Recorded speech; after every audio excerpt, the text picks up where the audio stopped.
मित्रांनो, नवीनच मालिका एक येणार आहे, घरोघरी मातीच्या चुली. त्याचा प्रोमो समोर आलेला आहे. त्या प्रोमोमध्ये रश्मी एका सुईमध्ये धागा घालत आहे आणि रश्मी म्हणत असते, एकट्या सुईचा स्वभाव टोचणारा असतो आणि तिच्या जोडीला जर धागा असला ना तर तो जोडणारा होतो.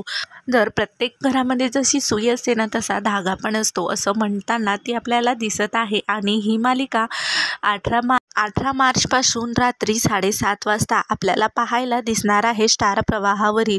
तर आई कुठे काय करते ही मालिका संपणार आहे की काय होणार हे बघण्यासाठी तुम्ही अजूनही आपल्या चॅनलला सबस्क्राईब नसेल केलं तर प्लीज चॅनलला सबस्क्राईब करा. आणि घरोघरी मातीच्या चुली ही मालिकाही बघण्यासाठी तुम्ही लगेच आपल्या चॅनलला सबस्क्राईब करा. आणि तर यामध्ये रश्मीला एक छोटी मुलगीसुद्धा असते आणि आपल्याला सर्वांना दिसून येत आहे की रश्मी ही एक आदर्श सून म्हणून त्या घरात वावरत असते. तर घरोघरी मातीच्या चुली बघण्यासाठी चॅनलला लगेच सबस्क्राईब करा.